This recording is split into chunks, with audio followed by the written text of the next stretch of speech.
I want to welcome and thank you for joining us today, both live and in video replay. I'm Ann Shaftel from Canada. Master Dyer, Kencho Dekar, is live from Bhutan with his family. Thank you to our Treasure Caretaker Training team of monastic and community treasure caretakers, our board members, and our paid and volunteer staff. Thank you to the Buddhist teachers, nuns, monks, community, artists, and scholars who have graciously allowed me to interview them since 1970. Thank you to Master Dyer, Kencho Dekar, and his family for their hospitality today. Thank you to our funders, so many individual donors. Thank you for believing in us. And to our foundation and major donors, including Pema Chodron Foundation, Kensei Foundation, Shelley and Donald Rubin Foundation, Shambhala Trust, Oracle Corporation, Henry Ming Shen, Ann Thomas Donahue, thank you, Terrence Tai, and many, many more. Thank you, everybody. We offer this unique event to you for free. There are costs associated with putting these events on, and any support to continue our in-person preservation workshops in monasteries and support to help us make our free online preservation resource available in multiple languages will be greatly appreciated. You can find the link to donate on our website, Treasures Resource, and in the chat. Any amount helps. $1, $5 each would cover the cost of this Zoom, and a $25 donation would go so far in continuing this preservation work. Please consider joining our team with your own expertise and your enthusiasm. I first met Kencho Dekar in Bhutan in 2012 when I documented his dyeing process. Kencho Dekar grew up in a family of traditional dyers and weavers and has a great understanding of the science behind dye processes and the need for sustainability. Kencho wrote the illustrated book, Traditional Dyeing in Bhutan. This book has been given to all schools in Bhutan and is available for you to order. He teaches about natural dyeing, plant sources, and processes. Hey, we're organizing special tours to Bhutan to spend time in his garden and his studio. Please let us know if you are interested. We begin now with a short video of Kencho walking with you from his home to his garden and sharing the plants used for traditional dyeing, sharing his studio, imparting some of his immense knowledge during this short time we have together today. And we will see traditional weaving done in Bhutan on a traditional handloom. Then we return to Kencho's home where he is waiting to discuss traditional dyeing with you and looking forward to answering your questions. Please raise your virtual hand then. Should your question not be seen today, please send it to us at treasurecaretaker@icloud.com. Now to our daylight video, as it is dark in Bhutan now. Please enjoy and see you soon.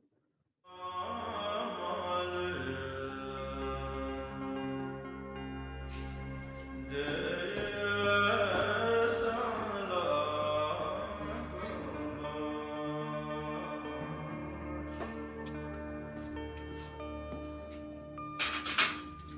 everyone, good morning. This is the place where I stay, and hereafter I'll be walking off to the forest area where I do collect my raw materials for dyeing.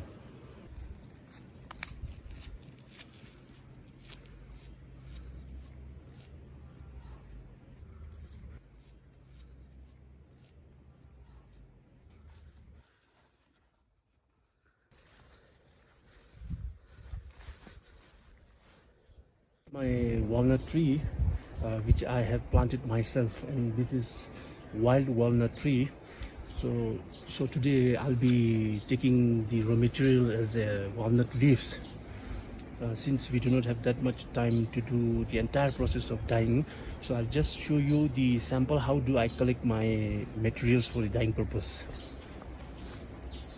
So instead of cutting down the old branches, so if you want to do the dyeing with the leaves, so you have to plug in this form so that it won't damage the branches and it won't affect the growing of the walnut fruits.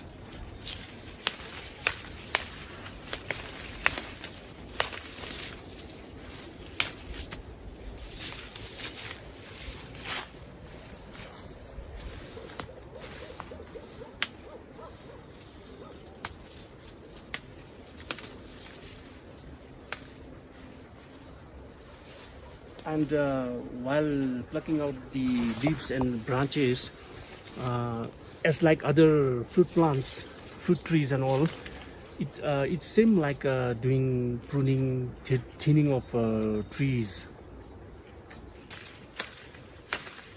So we have to plug the leaves in this form so that it won't affect the growth of the fruits and the nutrition which the fruits absorb from the other branches.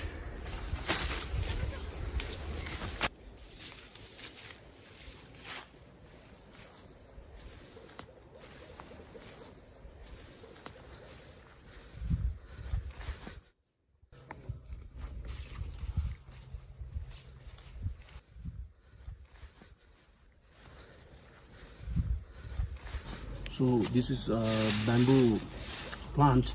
So this is also my plantation. So this bamboo, especially I'm using for dyeing of blue color, especially with the mixture of indigo. And for that reason, I have cultivated, I have planted these bamboo plants.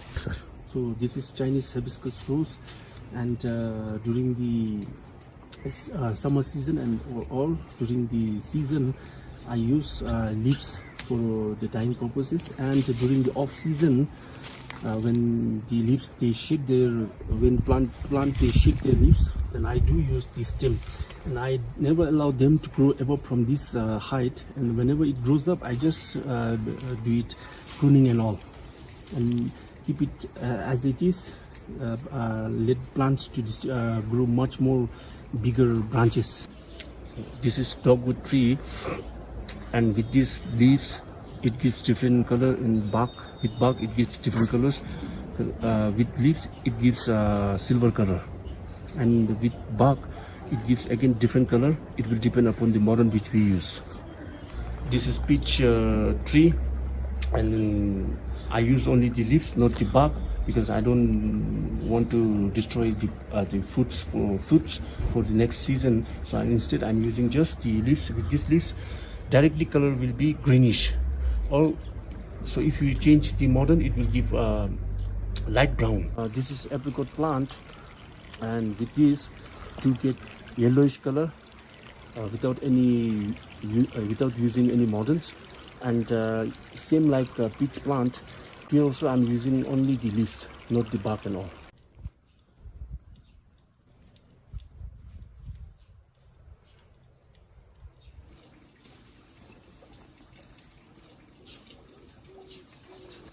This is the place where I do my dyeing work.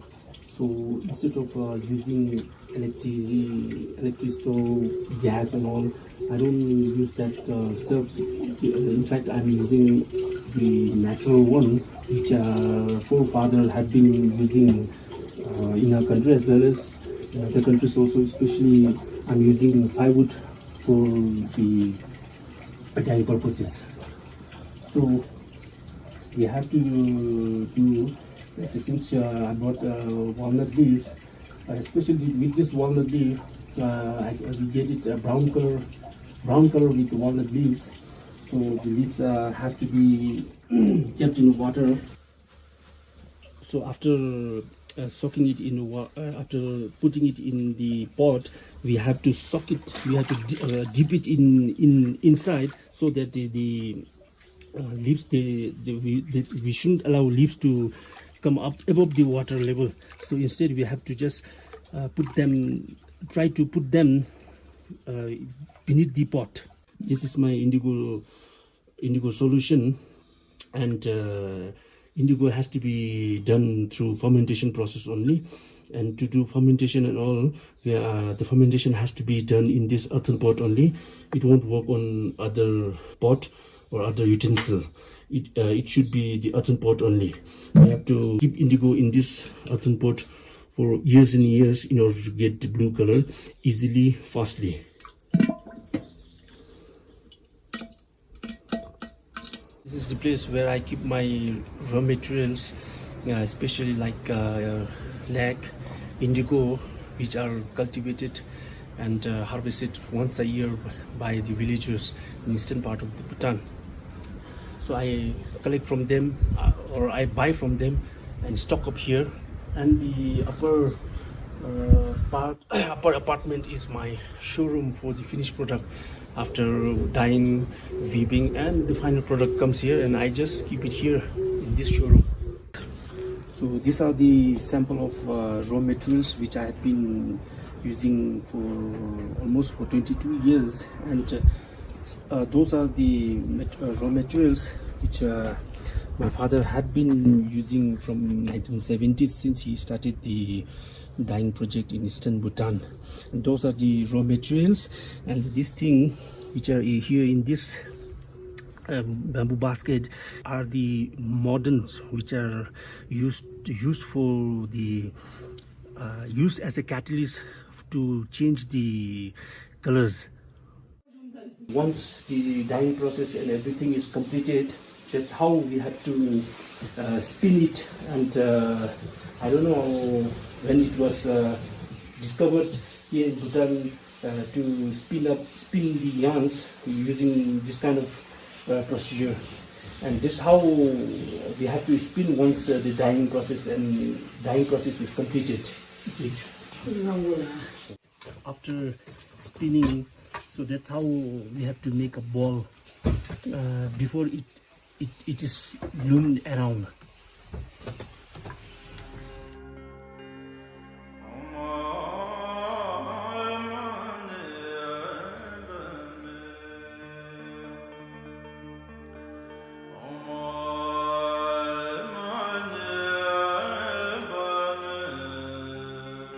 Once the looming is completed, spinning is completed, looming is completed, then it comes to the final thing, the weaving.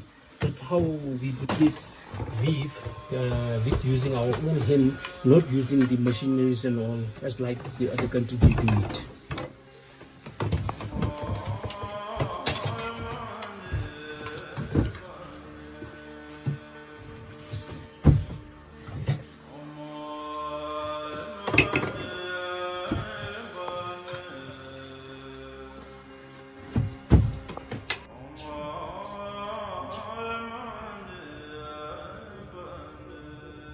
So welcome to the final product, or the showroom where I keep my finished product after dyeing, looming, spinning and weaving. So I do keep here.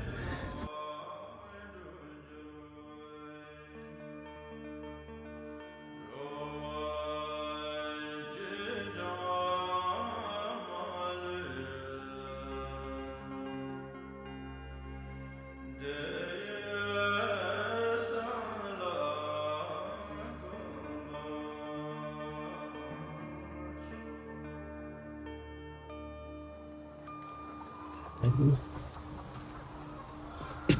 And those are the silk yarn, which are all organic dyed one.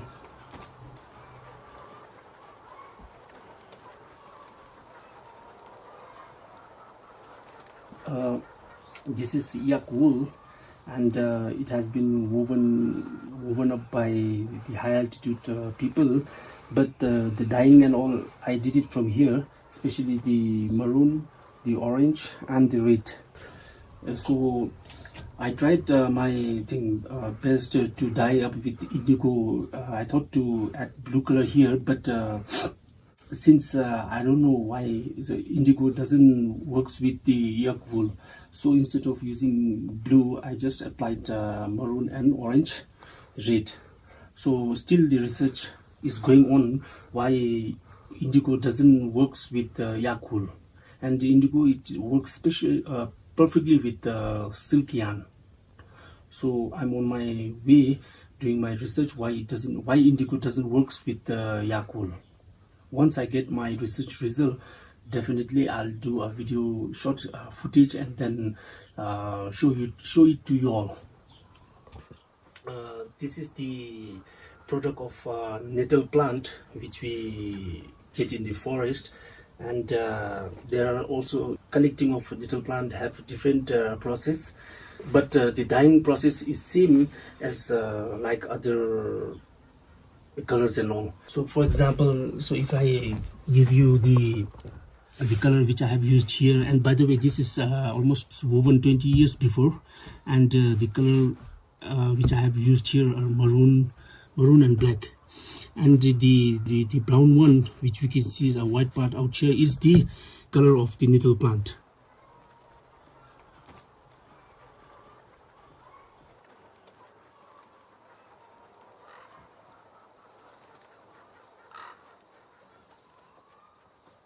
In this piece, so I'll just give you the materials which I have used and the raw material which I have used for the dyeing purposes. Actually, the full background, which seems to be like a greenish, it's entirely the viburnum plant. And when it comes in the patterns, I have used different raw materials. This is out of dogwood. This is out of dogwood. This is out of lag. This is out of walnut leaves. This is out of walnut shell, and this is out of lag, and this is out of walnut bark. So that's around 4 different types of raw materials has been used to develop this piece of kira, especially worn by the women in Bhutan. Final leg, it reaches to me in this form. Before that, cultivation, harvesting and everything is done in eastern part of Bhutan by the villagers. I have few groups of people who are cultivating lag for me. They are cultivating lag for me, indigo and madder, and those three raw materials are the main raw materials which are being harvested, cultivated, and others we get it plenty in the forest. But especially coming to the lag and indigo, the numbers of cultivator year by year it's decreasing. So the main reason why I have started my research on the preservation of lag is because of the number of cultivators are decreasing yearly. So in my research, it's not that my research is going to regenerate and without any investing any energy efforts in it, it won't regenerate. I'm not using it for that purpose, just as an alternative for the preservation of lag. For that reason only I have started that research. Due to the lack of funding, the villagers, those who are cultivating lag, indigo, they are losing hope year by year because the number of buyers in the market, numbers of buyers in the market keeps on decreasing year by year. So I alone cannot absorb the entire lag and indigo to stock up in my place, because I too do not have fund from others in order to preserve and in order to keep this dyeing culture for another generation. This is the old lag which I have preserved it instead of throwing away. Normally, after harvesting and after keeping it for 2 years or more than 2 years, then it becomes useless and it doesn't work for the dyeing. So instead of using for dyeing purpose, we just throw it away. But this time with this lag, I didn't throw it away. Instead, I thought that I'll do some research on it, and then I started to preserve it, collect it, and then done the research process. And I think most probably this is 10 years old lag. This is how I do my research work, and those are the lag which I have kept in.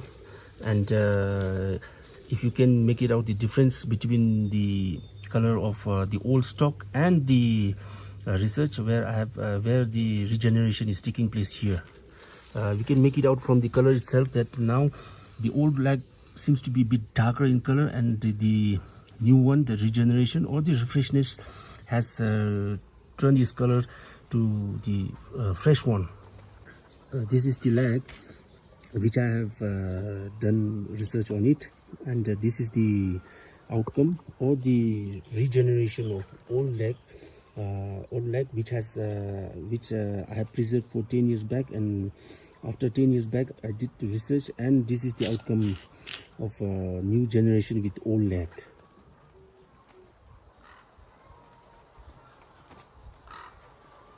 So this is the end of the procedure which I had shown before, that how I collect my raw materials, and then how I boil it, and how I dye it, and how I spin it, how it's been woven, and then how it has reached at the finished in the showroom as a finished product.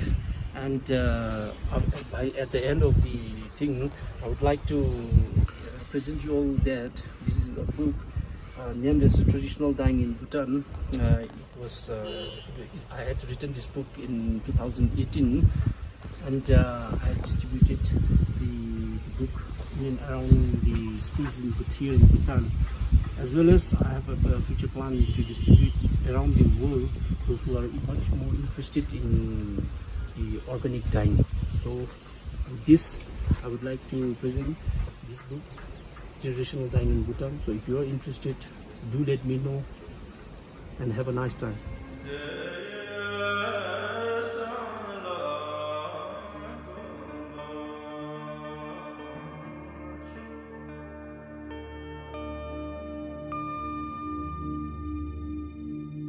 Thank you so much. I am sure you all have plenty of questions for our Master Dyer. And please raise your virtual hand, and I'd be delighted to call on you. He'll answer your questions directly.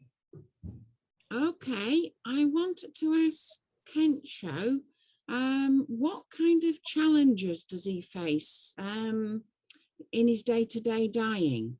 And are there any ways, easy ways that normal people like us could sponsor?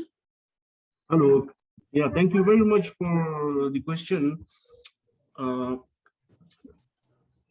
Actually, the Bhutan is such a place that it's mostly things are covered with the mountain and all, and we have in four direction: east, west, north, and south. So at present, I'm staying in west, and the materials, especially the indigo, the madder, and the lag, are cultivated in eastern Bhutan. And to move from west to east, it takes around 2 days by car, and it takes around 35 minutes by flight. So yes, I do face a problem while especially, yeah, the direct answer is that the funding and all, because I'm alone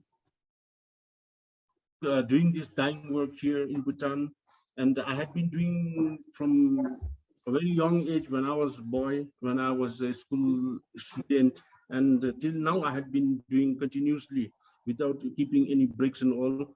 by so whenever I'm in need of some amount of money and all, I do the dyeing work, dye and sell it in the market, earn some amount, and that with that money I do move from west to east in order to moralize the villagers, those who are cultivating for me.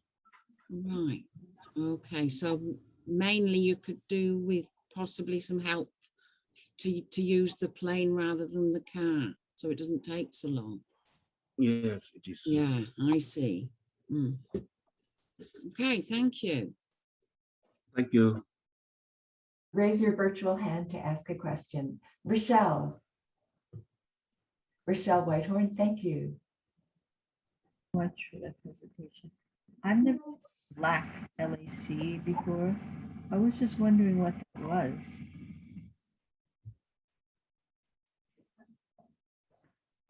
Did you hear me? I am listening. Well, you were showing that you were cultivating LAC. What is that? Oh, that's not the cultivating of lag. The lag has been cultivated in eastern part of the Bhutan. So at present, I'm in the west. So when the lag, But my question is LAC a plant? Is it something that grows?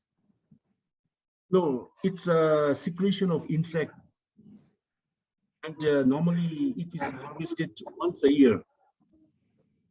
Okay, never heard of that before. Thank you. Welcome.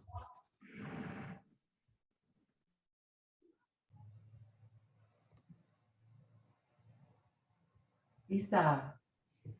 It's about the lac. What's the process for separating the shellac from the dye product?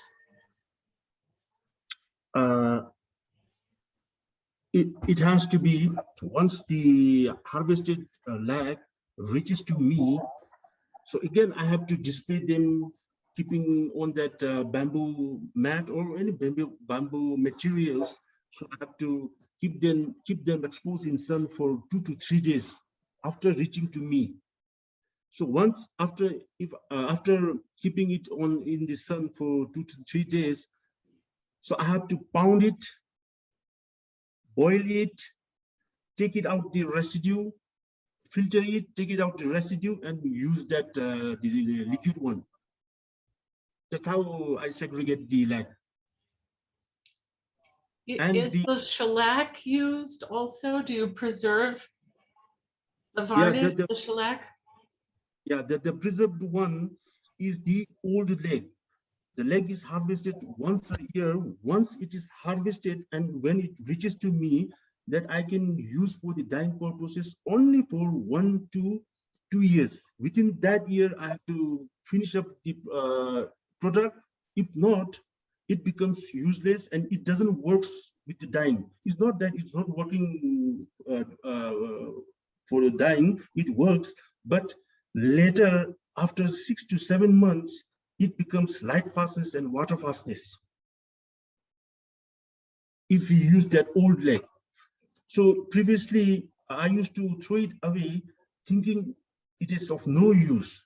So later, in somewhere between in 2013 and 14, I started to do some sort of research, and where I saw that if I preserve that the old product leg, instead of throwing away and keep it somewhere else, mix up with some other leaves and all, then it starts to regenerate or the rejuvenation. Sarah has a question. Hello, Sarah. Hi, yeah, thank you very much for the presentation. Really enjoyed that. I was just wondering, what mordants are you using, and do you prefer to use particular ones with particular plant dyes? So the mordant I'm using are those fruits which are sour in taste. And with particular plant, I'm not using a particular modern. In fact, I'm just mixing up a different kind of modern. Example, a lemon. Some amount of lemon I extract from lemon, make it into liquid form, and then another, say a monkey apple, I just extract from them, mix up the two modern together, and use with one raw material. Example, if I use peach leaf as a raw material, then I'm using lemon and a monkey apple mixture as a mordant. So that's also in order to have long duration lasting of the colors. And at the end, it doesn't become light fastness and water fastness. Otherwise, whatsoever raw material we use, just get a white yarn, dip in, boil it and take it out a solution, dip the yarn in that solution, take it out, you will get a different kind of color. But after few months, then it will start to shed the color, even if you wash or even if you keep dry them in the sun. So those materials which I have shown in this video and which are there in my book are the material, raw materials which I have already done the research by myself as well as my father in 70s, and they never shed their color even if we keep it for 20 to 30 years. As I have shown in the video footage about the nettle plant, and the color which I have added in that nettle during the weaving are 20 years done the dyeing before 20 years, and still the color remains same. That's amazing. Thank you. Thank you. Thank you. Great question. Let's go to Isabella. Isabella, love to hear your question.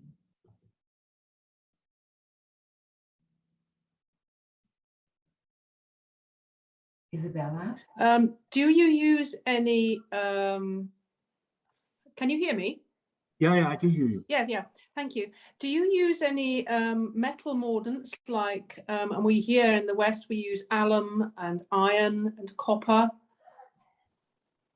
No, I don't No. use, and actually I'm not using it because I'm doing it everything as an organic, which I get from the forest itself.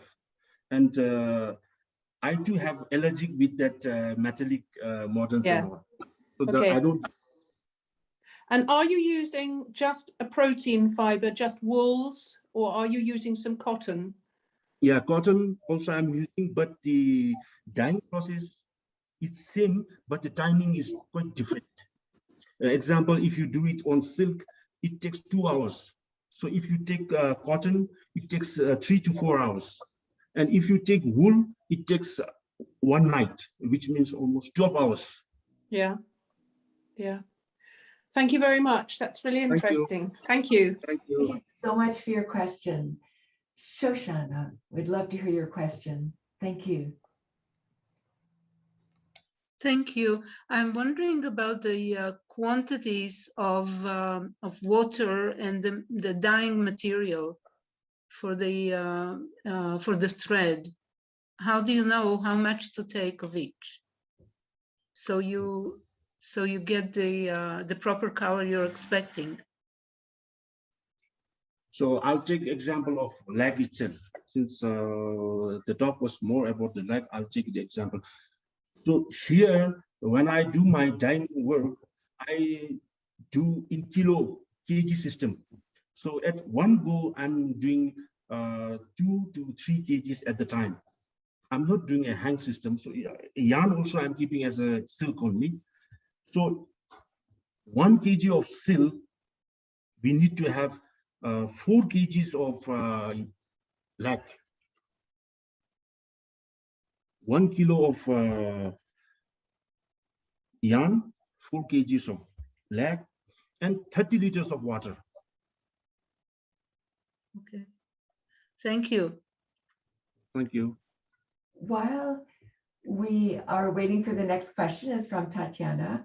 I wanted to ask you, to please talk about the kind of tours we're looking forward to organizing to come visit your studio, that we're going to welcome people into your garden and your studio, and they can spend time with you, seeing your traditional processes. And so we're organizing these tours. Anyone that's interested, that's here or watching this in video replay, please contact us to join one of our tours to Bhutan to visit our Master Dyer studio and garden. Kencho, do you have anything to say about that? Yeah. So in that the short footage, I couldn't give the entire process of dyeing. Once I thought to give the entire dyeing process, but due to the time, because to dye one color, it takes around 1 full day. So because of that, I couldn't show it. And in future, if you are interested to visit or if you are interested to learn how the organic materials, raw materials are extracted, how they are harvested, and how the Mordants are collected, and how the processes are done here in my workshop. So you are most welcome to visit. And Ann and myself, we will arrange the transportation and everything. So I'm much more interested to share the ideas, teach. Rather, I'm also a learner only. I cannot say I'll teach. Then we will just discuss it together in my workshop, and then we will learn how I had been doing this the dyeing and all in Bhutan for last 23 years. Yes, I'd like to add that I've had the opportunity to document Kencho's dyeing process, and it's truly amazing. It's done on wood-fired stove, and you become part of the process yourself. I really invite everyone to join in this opportunity. Thank you. Now, let's go to the next question. Tatiana. Hello, Tatiana. I'm glad you could join. Please ask your question of Kencho. Sure, I'm glad I was able to attend too. This has been wonderful. My question is, have you ever, have you tried or are you considering perhaps experimenting with dyeing paper pulp? This is just an assumption on my part, but cotton-based cotton pulp, I'm assuming that would process somewhat similarly to cotton fabrics. I was just curious about that. Sorry, I didn't get you fully, but you mean on paper or on cotton? Sorry, I meant, have you ever tried dyeing paper, like the pulp, like that you use to make paper? Oftentimes, is from from processed cotton fabrics or linen fabrics. So I was wondering if you had ever tried dyeing pulp for making paper or the actual finished paper product, and if so, is it similar dyeing times or proportions of water to dye as you would have with actual cotton fabrics? Sorry. Cotton, so I don't have that much idea how the cotton yarns they are made, and whereas silk, it is directly extracted from cocoon, and then the cultivator, they just make a roll and they just bind up, and then they just send it here. And then how I import it from India. Actually, I'm importing from India only, both entire yarns, silk, cotton, raw silk. Yeah, and different thing. There is another name. I don't know what we call in scientific and all, but we call it out here in Bhutan. We call it telecotton. So that's the difference between the silk and the cotton.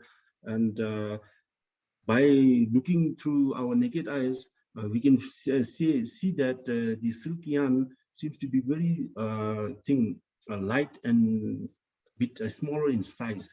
Whereas cotton and all, they are bit bigger in size. Maybe because of that, they consume more time than the silk yarn. Very cool. Thank you. Thank you. All right. Birgit, please ask your question. Hello, that is Birgit from Amsterdam. And Kencho, I would love to say thank you so much for sharing this interesting video with us and for letting us go into your business, into your experience, letting share, Kencho, your experience with us. This is very valuable. I'm really touched, and I want to thank you very much for that. And I have two questions. Yeah. My first question is, you talked, you would dye the yarn and not the fabric, huh? As far as I understand you, you rather dye the yarn and then the women are spinning it, huh? Yes. Okay, and my second question regards the indigo. Is there still some indigo in Bhutan? And I'm really impressed that there are still farmers to grow it and to do all the effort to get the indigo growing and harvesting. And my question is, can we support you and the indigo dyers, and how could we support you? Thank you very much for your feedback. And indigo, it's cultivated here in Bhutan.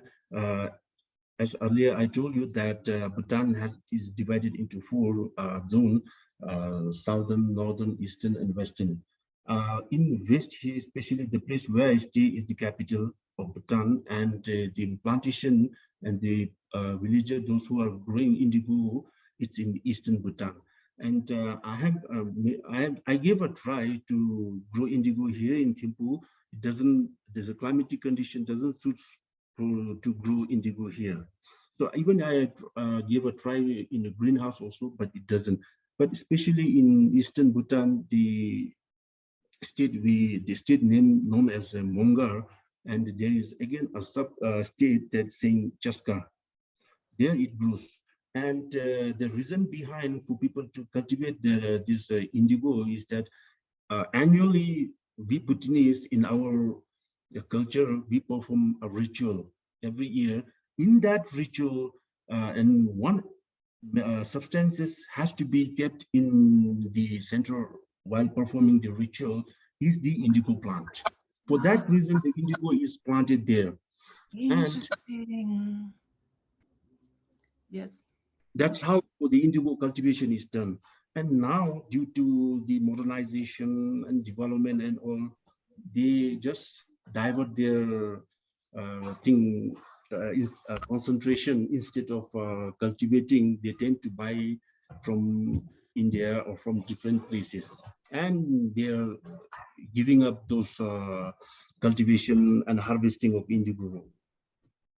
For that reason only, I have encouraged people by providing money, by giving support from my side.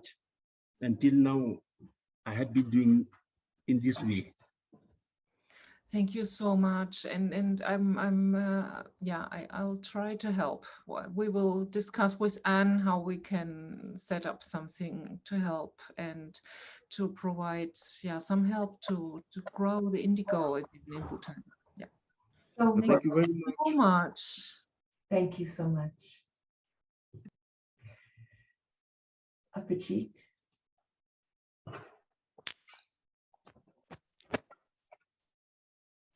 Hello. Yeah. First of all, I would like to congratulate you for this wonderful talk, Mr. Kencho Dekar. It's really so beautiful to see that how this dyeing process and all the details that you have told us. I'm very much interested in your book, And I would like to know that how one can get your book, how one can purchase it. Is it going to be available online? And I have a question also about indigo, because I heard that indigo has some medicinal values also. It keeps insects away, like mosquitoes and other small insects. And one of the expert once said to me that this is one of the reason that this dye particularly is used in tankas. So uh, I would like to know your views about it also. Thank you. Thank you very much for your question. And straight away, I'm so sorry that I don't know whether it is used for a medical medicine or not. I'm not sure about it. But dyeing with indigo, it provides only blue and green color. Blue and green. In case if you dye with indigo and if you catch up some different color, that means the process which you have chosen or the process is completely wrong. You have made a mistake in the process, or else you have made a mistake in the fermentation process.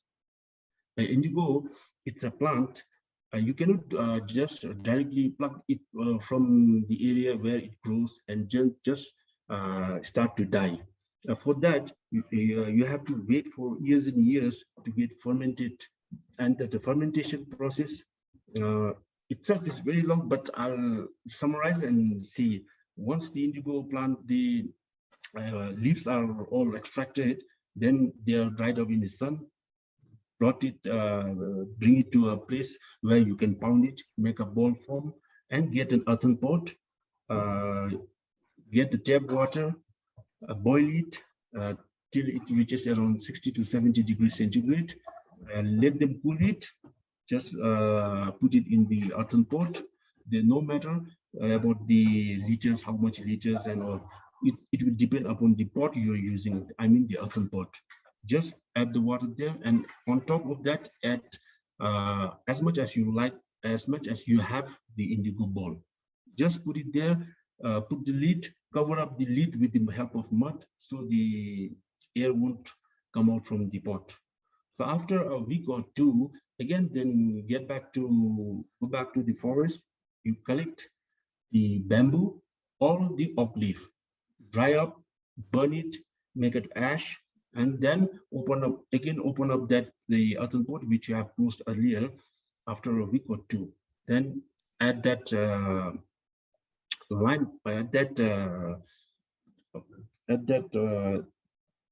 dust which you have burned the thing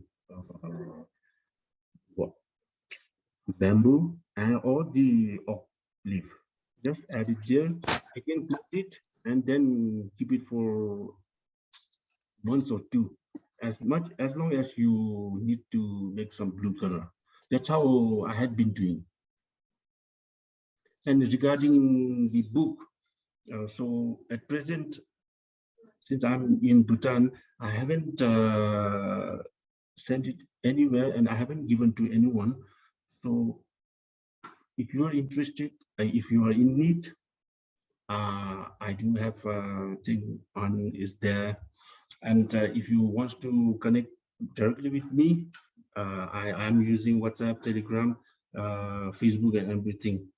So you can just type my name, find it out. You will find my name there. You can add me. So I'll just contact with you, and we will sort it out how to send it. Thank you so much. Thank you very much. Thank you. Thank you.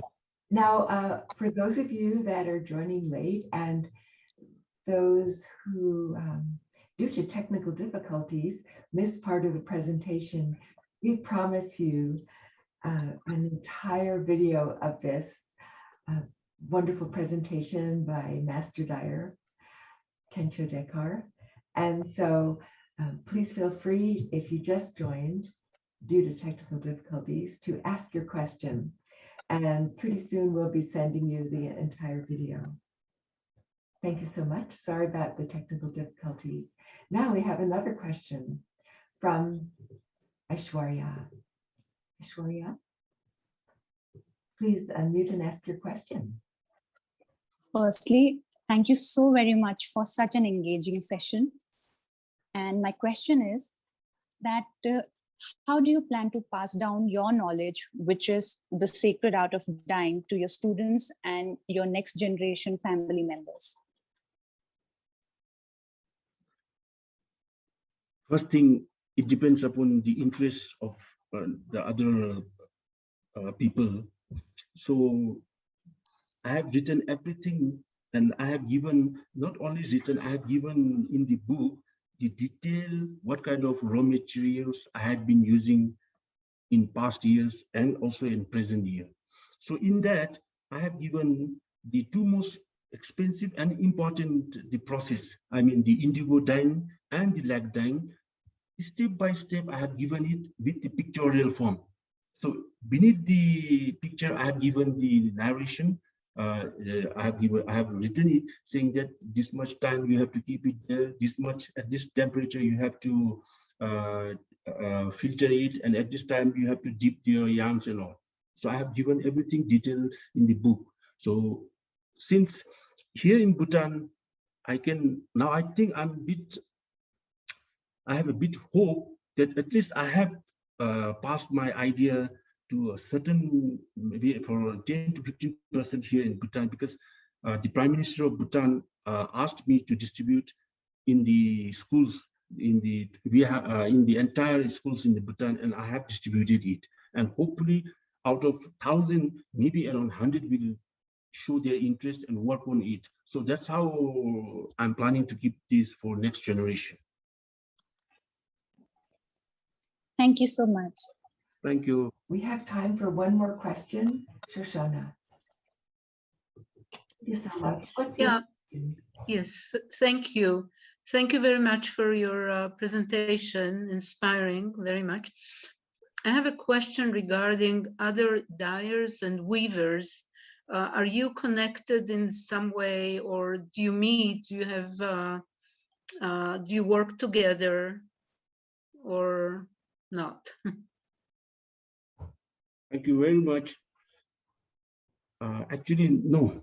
I'm doing my own, and I'm following the process which my father taught me, and which I saw what my father did in past years. I mean, I started to do this dyeing work from 1995, and my father, he started from 1970s. So I had been following his process, and I'm doing continually with his process only. Yeah, no, I never meet, or I never do work with other dyer, because they might have their own process, they might have their own ideas and all.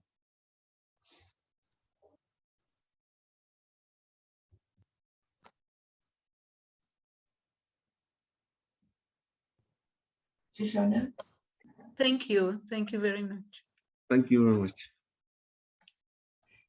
Lisa, you have a question for a master dyer.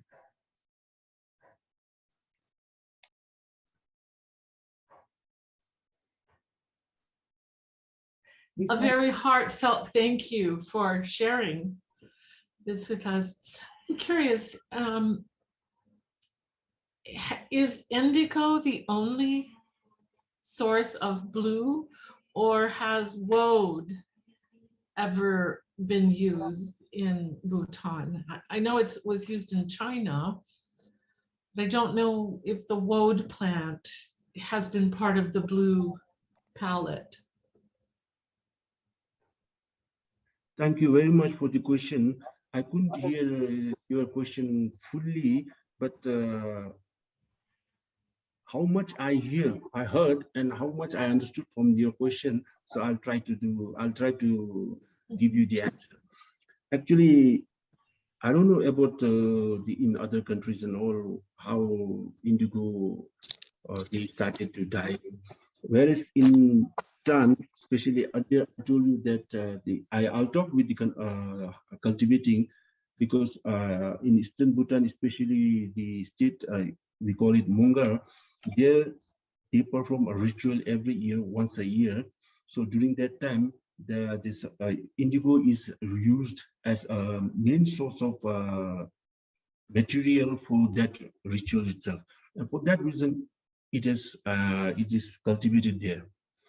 And I don't know the varieties. I know there will be many varieties of indigo plants. Say in India, it has different varieties. In other, for example, in China, it might be with different varieties. But here in Bhutan, in before 70s, before my father, he started to do this dyeing work in East. I am not sure, and he's also not sure, and the idea how he got the dye with the indigo was he was sent to India to study handloom technology by the government of Bhutan, and he studied in India, in South India, which is in Madras. He studied in Indian Institute of Handloom Technology, where he was taught the chemical dyeing process of yarn. So later, when he came back to Bhutan, and then he started to do the dyeing work. So maybe he was taught there how indigo gives blue color. And later, maybe he knew that the blue color will be provided by indigo leaves only, not by any other. So in case if you apply chemicals and all, then of course it will provide the blue color. But he brought the idea of chemical dye from India, and the idea of that chemical dye was replaced by the organic materials. So from there only the blue color was started here in Bhutan. But I'm so sorry to see that I don't know about other countries, how they started, when they started the thing. But here in Bhutan, it was started in 70s and 80s. And I did this indigo dyeing maybe in around 1999 when I was in 10th standard. Because to dye with indigo, it takes long process, and we need to have some maybe around 100 kilos of patience to dye blue color out of indigo. And the process and entire work is so interesting that we never felt bored or something like that while doing dyeing process with indigo and with other plants also. Thank you. Thank you for your insightful questions. And we promised to send you the video recording of the entire Zoom. We look forward to receiving your further questions, and please consider joining us in Bhutan to visit Kencho's home, garden, and studio. We welcome you to the next in our at-home series of caretaker training videos and Zooms. Thank you so much for joining us today, and bye for now. Thank you. Thank you very much. Thank you. Thank you so much. Thank Thank you. you. Thank you.